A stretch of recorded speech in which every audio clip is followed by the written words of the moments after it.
my short dissertation today is going to be about passion and how I, in fact, got here from there is all about passion. And I'm passionate about my business, I'm passionate about my community, and I love the fact that I get to speak to you Rotarians who are very involved in service, obviously. And I think one of the reasons that the people that work at Heritage Salvage love to be associated with Heritage Salvage because we are all about community, and that's what we do. And I see you're doing a lot for the fires, and I love the fact that you're going and choosing the families and doing them personally, one at a time.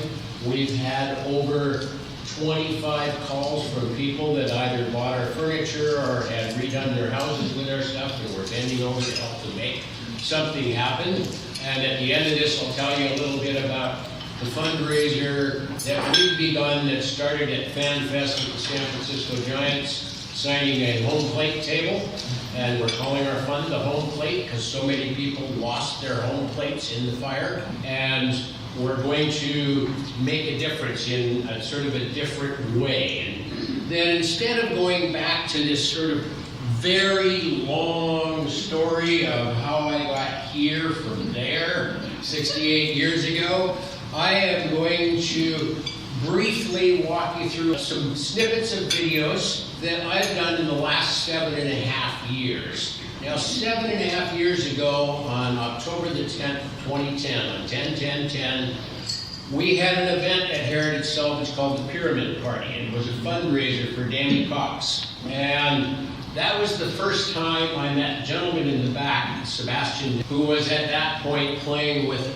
Hillside Fire, and we started talking about his abilities and that I was looking for a videographer because I wanted to get myself on television somehow or other. And I looked at his videos that he'd made, and he's a great singer, songwriter, etc. And I said, "You make great videos." I said, "I'd like to hire you." And he said, "Well, I can't."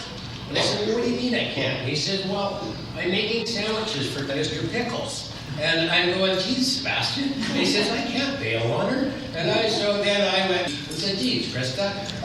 And she said, "Take him. He's not that good of a sandwich maker."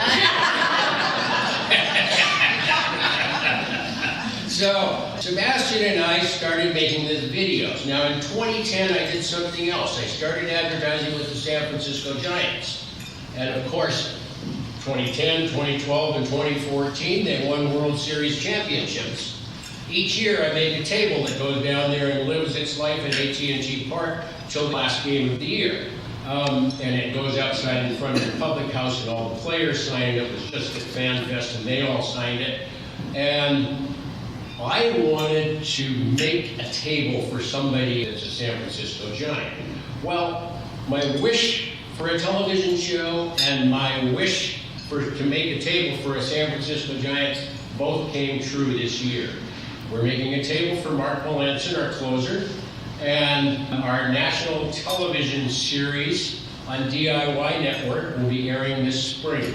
They just came back today. They were here for 3.5 months last year, and they came back for 4 days to film some pickups and whatnot, which is where I have to go right after this. I'm back to standing in front of the camera. But meanwhile, I want to just play you a short sort of how we got here from there 7.5 years ago. Good morning, boss. Where are you? In the middle of nowhere. Concept is all about us building the biggest lumberyard in the country. Every small town that's been abandoned that only has 600 people left in it has 10 empty barns and 3 empty warehouses and 50 empty houses. We need to fix this country the way it got built, not the way it got broken. Every building, every beam, every floorboard tells a story if you speak the language.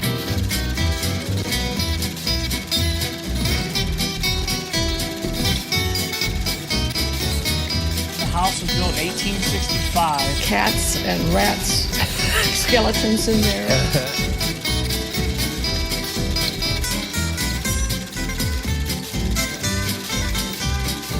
Think of it as extreme recycling, not bottles and cans, but barns, houses, warehouses, and factories. And now, your town. The possibilities. As we know, small towns across this country are all dying. Everybody's moving to urban centers. And first of all, the grocery store moves 20 miles that way, and then the gas station moves 10 miles that way. Well, what are the last two places left in town? The tavern and the church. So I'm going to help start with the taverns. We want to go to each town and rebuild a tavern and a grill, and of course our dear friends from Lagunitas said they would show them how to brew beer. Dean Biersch of Hotmunk and Gordon Biersch said he would teach them how to put their kitchen together, and we'd make a bar and grill that people would actually come back to the town for and fill it with the things that surround the town that are about the town, you know, the people's history and everything else that started, etc. So that's what I started on, and as we continued, a realtor told me about an old mill in Crestline. I immediately thought, sawmill. I raced over there, and meanwhile, it was an old grain mill, flour mill. It was a cool building, built in 1869, 6,600 square feet, 3 stories high, 2 big cupolas on the top. Well, I'd be interested in taking the building down. Well, he said, the landlady's very motivated. And I said, well, what do you mean motivated? Well, she's asking $24,900. I said, excuse me, I'm from California. Would you explain $24,900 to me? And he said, $24,900. So I went back in, made a list of materials, took some photos, came home. A month and a half later, I'm sitting in front of a football game on Sunday afternoon, pulled out my computer and decided to calculate. Went, my God, there's $60,000 worth of materials in this building, easy. So I called him up and said, hey, tell the landlady I'll give her $18,000.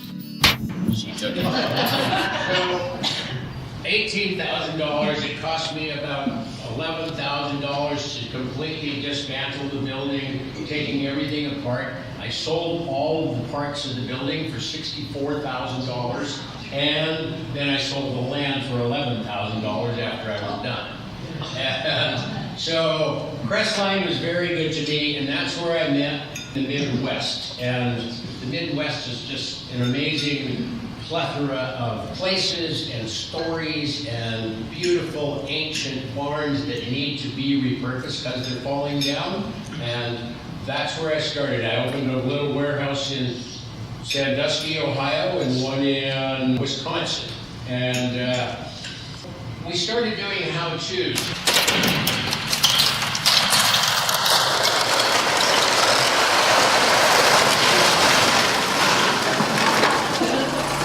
That was a lot easier than when it went up.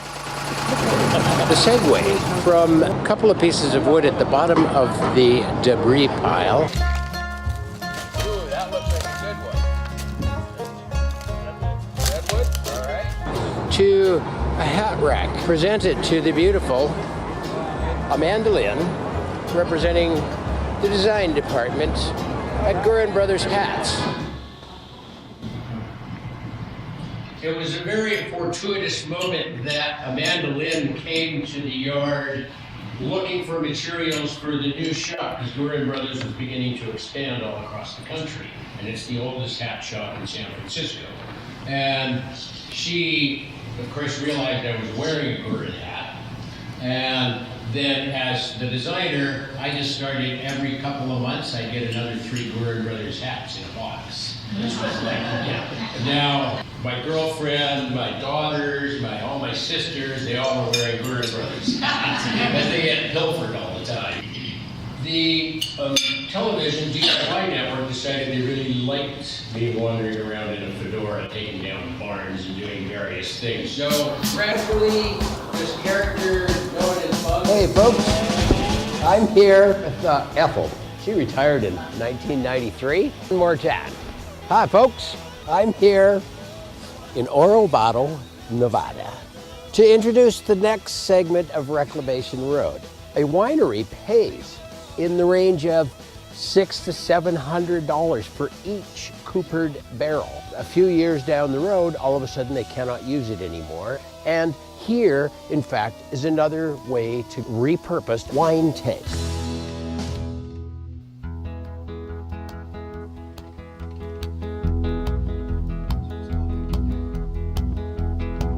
From tiny acorns do mighty oaks grow, and for the past 2,000 years, vintners have used the resulting mature oak wood to finish the flavors of their fine wines.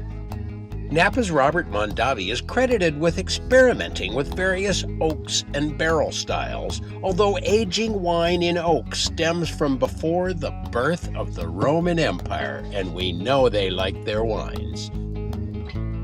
Oak aging profoundly affects the color, flavor, tannin, profile, and texture of the wine.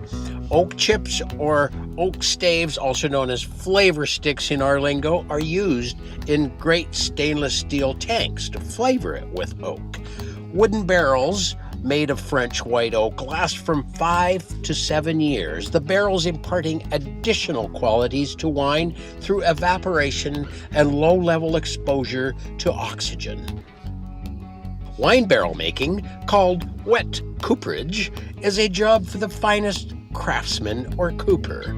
Only the best wood, generally found in oaks 100 years old or better, is used. The French, of course, prefer the French white oak, but we also make tanks here in America out of white oak. The oak is then hand split to preserve the grain, fashioned into staves and seasoned for several years before being finished, assembled in metal hoops, fired and toasted over fire before turned into a custom barrel.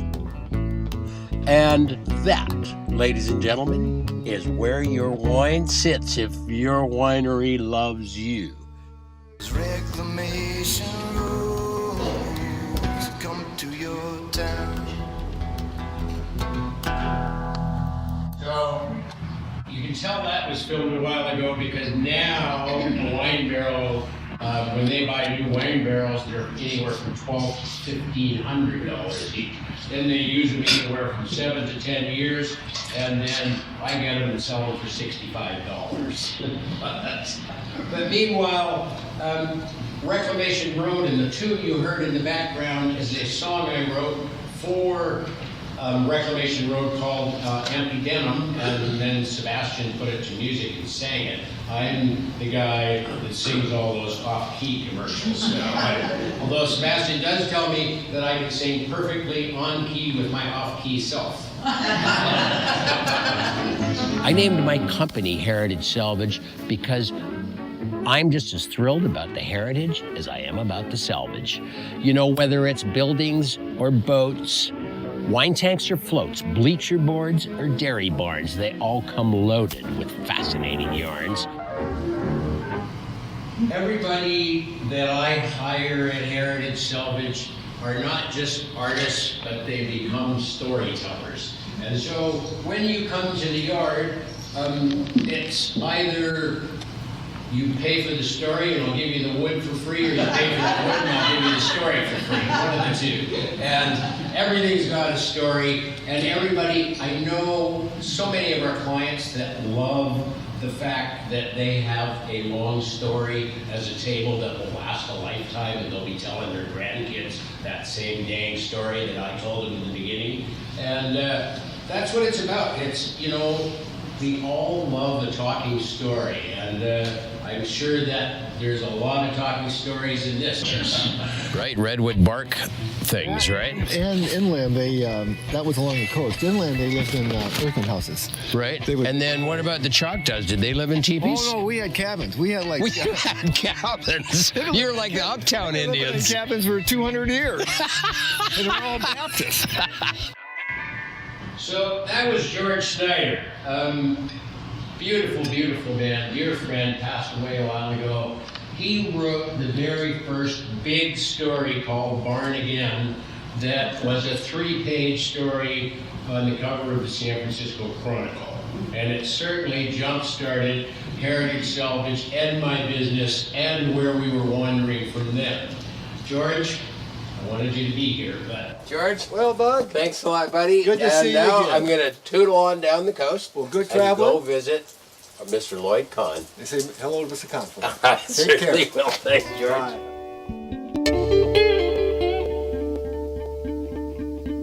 You know, look, I'm not the tiny homes guy. I'm really the guy, the build it yourself with your own hands guy. Right. That's really Right. what I started out doing. And as far as tiny homes go, I mean, I'm a journalist, and I saw this movement going. And as a matter of fact, Right, and- Shelter had 5. You know, Shelter has 5 tiny homes in it. That's the Right, part which of this is book, really the are cool these- part.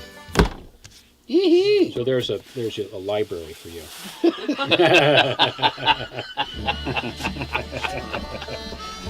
Buddy. I love giving I'm books just- away, you know. Hey, Reclamation Road really wants to thank the gracious Lloyd Kahn for letting us into his home, his office, his factory, his garden, his miniature town here. And you guys in Reclamation Road, we've got things to learn here. These are all about where we're going next in your town with Reclamation Road.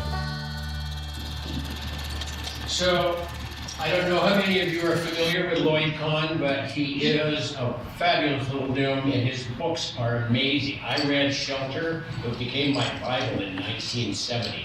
That's when he first published Shelter. And he's still out there in Bolinas, the town that does not want a road sign. I'm living there happily ever after. He built his house there 47 years ago and is still living there.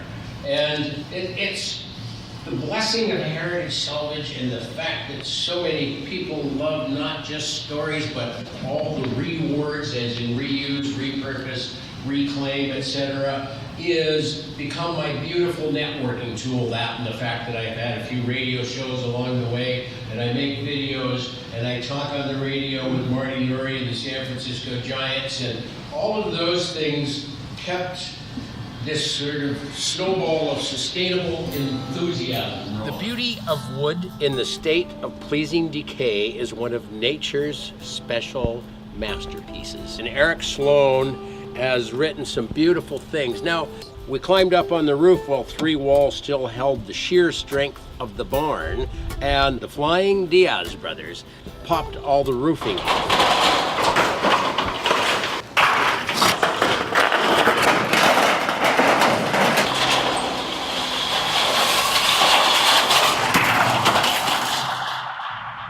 So everybody that comes and works in Heritage Salvage wears a lot of hats, not necessarily mine, but a lot of hats. In other words, everybody knows kind of how to build, and everybody knows how to sell, and everybody knows how to tell a story. And basically, I don't know any other way of how to run a business except as a big family. And so therefore, we are also dysfunctional. But we dearly love what we do, and it shows when you go to visit the yard. It's always a wonderful experience, and I love my crew, and I love where we're going. We nearly decapitated our photographer while he thought he was shooting Bug's last ride while we were barn spotting in a homemade plane. Yes, sir. So just to give you a bit, this is the San Pablo Bay Restoration Project, which was on Reclamation Road, which is where we picked up the name. And I went and saw Fred Dixon, and that's him, the Dixon Brothers Ranch, flying his homemade plane. And if you watch, you'll see Sebastian, while he was filming this, nearly got decapitated. We negotiated with the Amish to help deconstruct the 1869 Crestline grain mill. You know the combination. How much for the big one back here? So that's what they just want the safe for the donations. For the alms. Churches in our homes. The Amish never like to be filmed. This is the first time that they ever allowed anybody to film them, and it just happened to be me, and I just was standing there talking, rolling, and I said, "You guys, this camera's rolling," and I got them laughing, and they got all our sakes. And they've got all the money. But yeah, everywhere I go, there's another great story. Hi, I'm Bug, and I named this company Heritage Salvage because I love salvaging the heritage as well as the salvage. We honor the past by taking the stories of the structures we repurpose to the future. Right now, we have a triple play in the yard. In the early 1900s, Budweiser bought a couple of 100,000-gallon old-growth redwood water tanks from Northern California. In 1920, Prohibition shut them down. On April the 7th, 1933, Augie Bush Jr. gave Augie Sr. a hitch of Clydesdales and a Studebaker beer wagon to celebrate the repeal of Prohibition. The rest is history. They built the first Clydesdale barn from the old water tank staves. The barn got torn down because all the Clydesdales are superstars living in Malibu mansions. Now the staves are coming home to be reused a third time. Yeehaw! After all, it's all about the texture and the patina.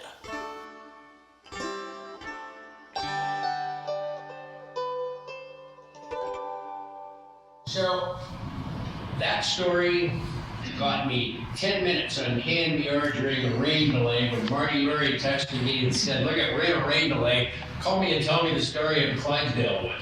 And by the time I finished the story, somebody drove in and bought $20,000 worth of it to build his barn. So stories do work. So that got me to this. And this spring you will see our television series. All across America, century-old structures are falling down and forgotten. But I believe these buildings deserve a second chance. I'm Bug Deacon, and giving old materials new life is my passion. Here in Northern California, I've assembled a team of experts, craftsmen, and designers to help me pry, pull down, and reclaim our country's aging structures and turn them into timeless treasures. Let's let some light in. Here at Heritage Salvage, everything tells a story. We just rewrite the pages. Yay! So, last but not least, the home plate fund. We want to raise enough money to build 10, so to speak, tiny homes. And we want to donate them to people who want to move back onto their property and rebuild. And then we want to keep them in a fund and have enough money in the fund to keep them getting cleaned and put back wherever anybody needs one. And so, right now, San Francisco Giants sitting in front of our table, and each one of them signed it, and it will live at AT&T Park along the way. Buster and Joe Panic and Mark Melanson and the new guy, Longoria, thank you very much, and Bruce Bochy, and Kutch and Pence and Samarja, and they all signed it, and this is going to just be the beginning of where we go. So thank you so much for this opportunity. I love being here, and I love what you guys do.